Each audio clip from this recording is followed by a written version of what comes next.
हमने 10 दिन का समय चुनाव आयोग को दिया कि चुनाव आयोग इस पर विचार करके फैसला कर ले। बैलेट पेपर पर चुनाव करने के लिए और 10 दिन का समय दिया गया, मगर चुनाव आयोग ने ये जो संविधान बचाओ, देश बचाओ और लोकतंत्र बचाओ जो आंदोलन था, उसके तरफ उन्होंने ध्यान नहीं दिया।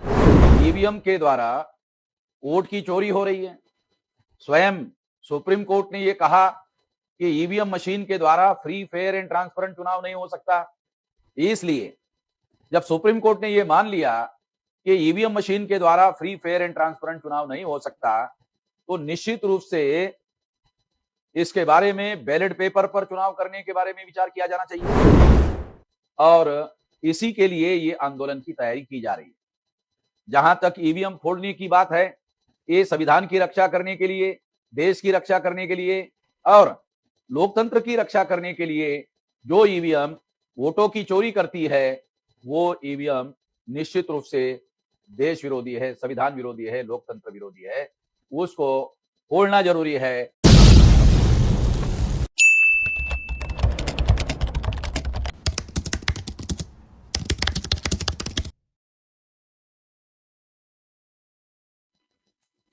साथियों,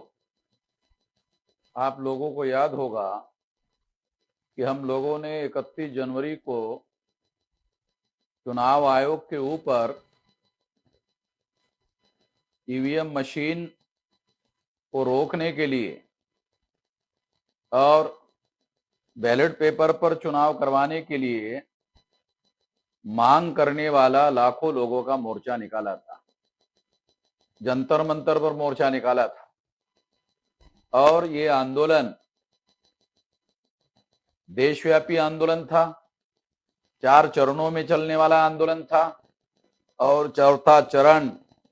जंतर मंतर पर 31 जनवरी को समाप्त हुआ। उसके बाद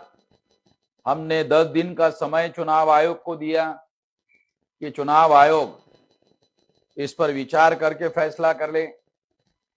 बैलेट पेपर पर चुनाव करने के लिए और 10 दिन का समय दिया गया, मगर चुनाव आयोग ने ये जो संविधान बचाओ, देश बचाओ और लोकतंत्र बचाओ जो आंदोलन था, उसके तरफ उन्होंने ध्यान नहीं दिया। इसलिए अब हमने ये निर्णय लिया कि सारे देश भर में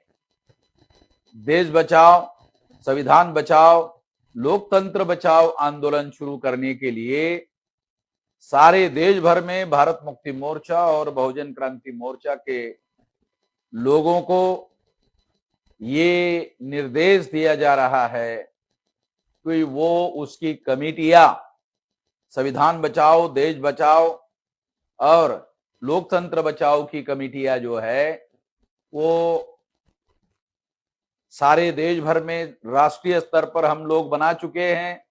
राज्य स्तर पर हम लोग बना चुके हैं। कमिश्नरी लेवल पर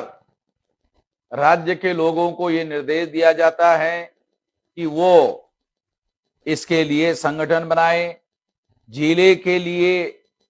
संविधान बचाओ, देश बचाओ और लोकतंत्र बचाओ ये कमेटियों का निर्धारण करे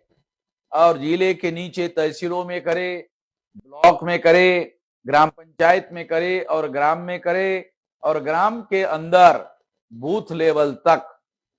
इस संविधान बचाओ, देश बचाओ, लोकतंत्र बचाओ कमेटियों का गठन किया जाए।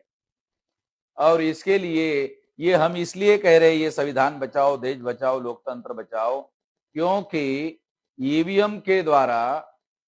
वोट की चोरी हो रही है। स्वयं सुप्रीम कोर्ट ने यह कहा कि ईवीएम मशीन के द्वारा फ्री, फेयर एंड ट्रांसपेरेंट चुनाव नहीं हो सकता। इसलिए जब सुप्रीम कोर्ट ने यह मान लिया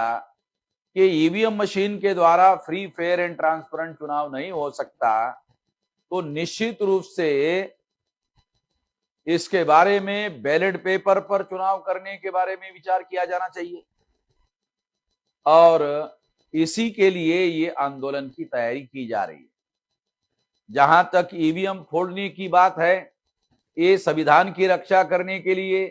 देश की रक्षा करने के लिए और लोकतंत्र की रक्षा करने के लिए जो ईवीएम वोटों की चोरी करती है, वो ईवीएम निश्चित रूप से देश विरोधी है, संविधान विरोधी है, लोकतंत्र विरोधी है। उसको फोड़ना जरूरी है, मगर फोड़ने का काम जिस दिन वोटिंग होगा उस दिन होगा। और ये काम हो सकता है अप्रैल में हो, मई में हो, जून में हो, ऐसा हो सकता है, मगर तब तक सारे देश भर में लोगों को, कार्यकर्ताओं को ये निर्देश दिया जाता है कि ये कमिटियों का गठन करने का काम फौरी तौर पर, युद्ध लेवल पर, वार फुटिंग पर करने का काम किया जाए और इस संबंध में किसी प्रकार की कोताही कार्यकर्ताओं के द्वारा बर्दाश्त नहीं की जाएगी और इसको मॉनिटर किया जाएगा। इसको समय समय पर